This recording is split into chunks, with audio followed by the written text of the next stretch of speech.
votre importance est à l'échelle des personnalités comme Cristiano Ronaldo, comme Messi, comme Donald Trump, comme Elon Musk ainsi. Invitation officielle au soutien de CedroSage Ltd.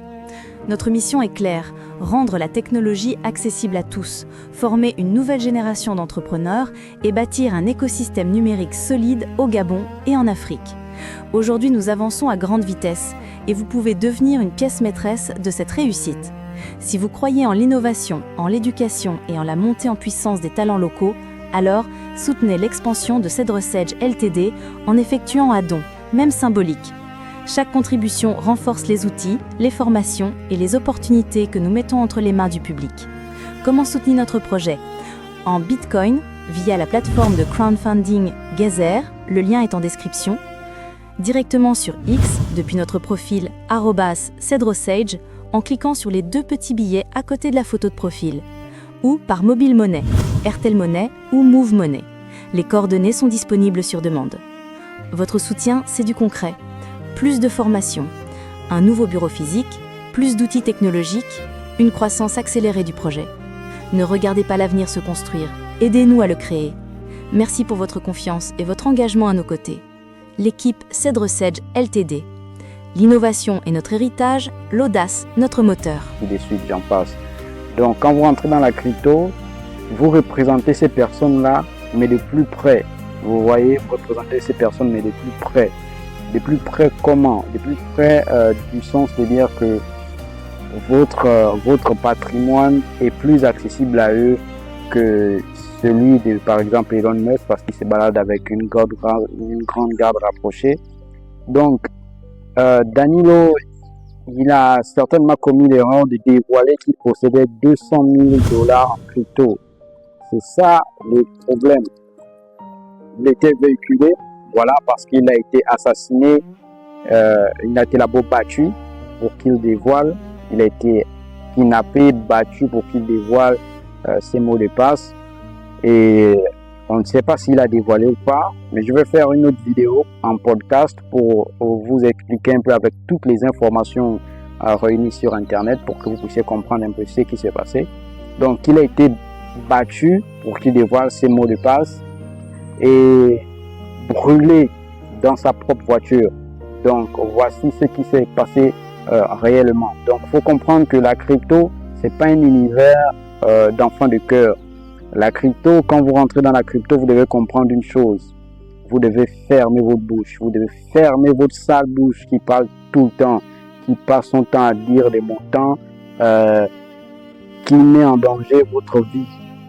Les montants que vous dites que vous possédez là vont mettre en danger votre vie. C'est votre vie qui est en danger. C'est pas ces montants-là qui sont en danger. C'est votre vie qui est en danger. Donc, quand vous rentrez dans la crypto, fermez votre sale bouche.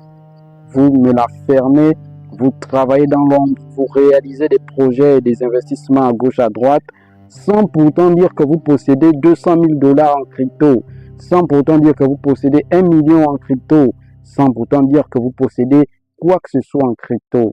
Vous travaillez en fonction de ce que vous avez comme projet et de votre vision. Fermez votre sale bouche quand vous rentrez dans la crypto. Ne faites pas.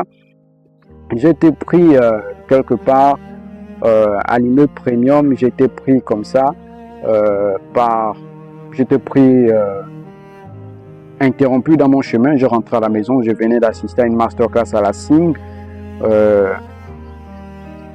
Je rentrais à la maison pour moi et au centre-ville, à Libreville, à l'immeuble Premium, après la sortie de la SING, je me retrouve à être pris, à être arrêté comme ça par un jeune qui avait une situation compliquée. Il a vu sur mon t-shirt, parce que j'avais un t-shirt où j'avais imprimé le logo de Bitcoin.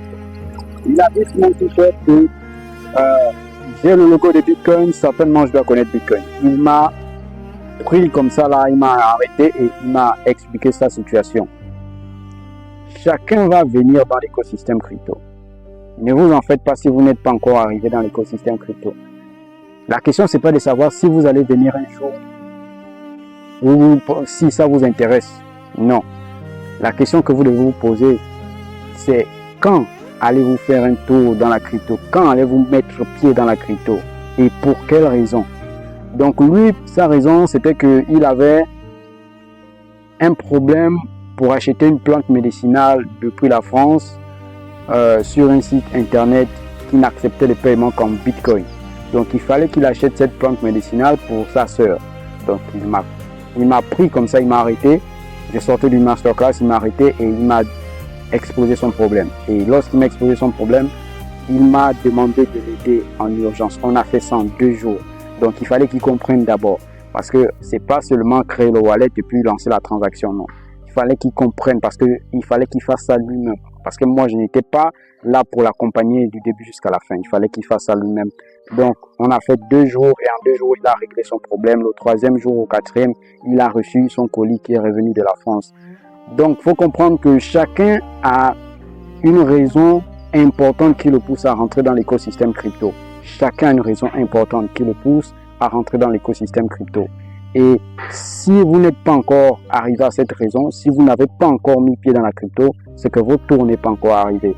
Donc, faites attention quand vous rentrez dans la crypto. Lui, il a une autre raison. Je ne suis pas arrivé au Bitcoin pour spéculer ou tenter de faire un grand coup. J'y suis venu parce que petit à petit, quelque chose s'était fissuré autour de moi. Tout a commencé pour moi au début des années 2000, alors que j'étais encore un jeune entrepreneur. Je m'intéressais à l'or métal comme valeur de réserve et moyen de sécuriser mes premières réussites financières. J'avais donc acheté quelques lingots et j'avais décidé de les faire conserver dans les coffres d'une banque au Luxembourg. Tout s'est bien passé jusqu'au moment où je me suis expatrié dans les pays de l'Est, et ceci pour des raisons professionnelles. Cette nouvelle situation m'a mis sur un profil de risque incompatible avec la banque, qui en gros m'a déclaré que j'étais persona non grata et qui a cessé toute relation avec moi. Quand j'ai demandé à récupérer mes lingots d'or, en réalité j'avais même plus le droit d'entrer physiquement dans la banque et donc la banque a refusé de me les rendre. La seule option disponible, c'était de vendre mes lingots contre des euros et de me faire un virement sur une nouvelle banque. Alors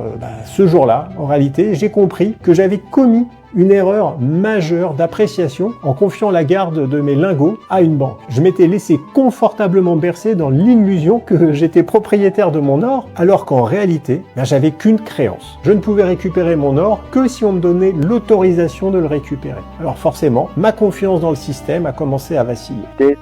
J'aimerais juste attirer l'attention des uns et des autres. Fermez votre bouche quand vous rentrez dans la crypto.